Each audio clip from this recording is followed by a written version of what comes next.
നമസ്കാരം. HSA മലയാളം ക്ലാസ്സിൻ്റെ പുതിയ വീഡിയോയിലേക്ക് ഏവർക്കും സ്വാഗതം. ഇന്നത്തെ വീഡിയോയിൽ തിരഞ്ഞെടുത്ത ചോദ്യങ്ങളാണ് ഉൾപ്പെടുത്തിയിരിക്കുന്നത്. നമുക്ക് ക്ലാസ്സിലേക്ക് കടക്കാം. ആദ്യത്തെ ചോദ്യം, മലയാള അച്ചടിയുടെ പിതാവ് ബെഞ്ചമിൻ ബെയ്ലി. ബെഞ്ചമിൻ ബെയ്ലിയാണ് മലയാള അച്ചടിയുടെ പിതാവ്. ഡെത്ത് ഓഫ് ദി ഓതർ എന്ന പുസ്തകം എഴുതിയിരിക്കുന്നത് റൊളാങ് ബാർത്ത്. റൊളാങ് ബാർത്തിൻ്റെ പുസ്തകമാണ് death of the author. Speech and phenomena ദെറിദ. Speech and phenomena ദെറിദ. ഒരിക്കൽ കൂടി പറയാം. മലയാള അച്ചടിയുടെ പിതാവ് Benjamin Bailey. Death of the author എന്ന കൃതി Roland ബാർത്ത്. Speech and phenomena ദെറിദ, ഴാക്ക് ദെറിദ. Speech and phenomena ഴാക്ക് ദെറിദയുടെ കൃതിയാണ്. അടുത്തത്, കേരളീയനായ സംസ്കൃത യമക കവി വാസുദേവ ഭട്ടത്തിരി. കേരളീയനായ സംസ്കൃത യമക കവി വാസുദേവ ഭട്ടത്തിരി. വാഗാനന്ദ ലഹരി, വിദ്യാക്ഷരമാല എന്ന കൃതി എഴുതിയത് കൈക്കുളങ്ങര രാമവാര്യർ. വാഗാനന്ദ ലഹരി, വിദ്യാക്ഷരമാല, കൈക്കുളങ്ങര രാമവാര്യർ.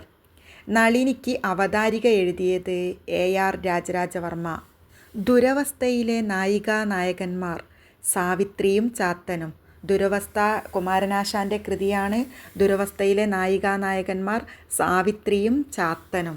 അടുത്ത ഭാഗം, ലക്ഷണമൊത്ത ആദ്യ മലയാള ഖണ്ഡകാവ്യം. ലക്ഷണമൊത്ത ആദ്യ മലയാള ഖണ്ഡകാവ്യം വീണപൂവ്.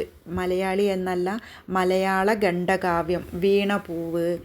ഘോഷി എന്നറിയപ്പെടുന്ന വ്യഞ്ജനം ഹ. ഹായാണ് ഘോഷി എന്നറിയപ്പെടുന്ന വ്യഞ്ജനം.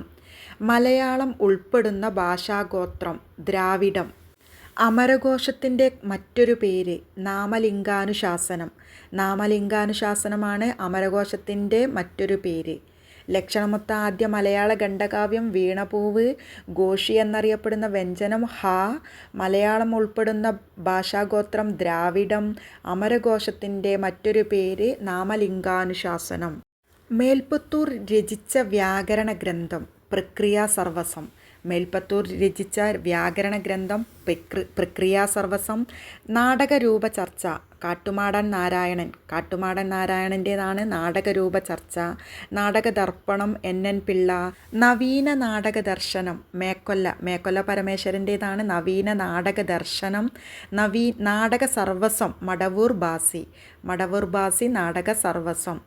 മേൽപ്പത്തൂർ രചിച്ച വ്യാകരണ ഗ്രന്ഥം പ്രക്രിയാസർവസം. നാടകരൂപ ചർച്ച കാട്ടുമാടൻ നാരായണൻ. നാടകദർപ്പണം NN പിള്ള. നവീന നാടകദർശനം മേക്കൊല്ല. നാടകസർവസം മടവൂർ ബാസി. ഇന്നത്തെ ക്ലാസ് ഇവിടെ അവസാനിപ്പിക്കുകയാണ്. അടുത്ത ക്ലാസ്സിൽ പുതിയൊരു വീഡിയോയുമായി പുതിയൊരു ടോപ്പിക്കുമായി വരാം. എൻ്റെ ഈ വീഡിയോ ഇഷ്ടപ്പെട്ടാൽ നിങ്ങൾ ലൈക്കും ഷെയറും സബ്സ്ക്രൈബും ചെയ്യണേ.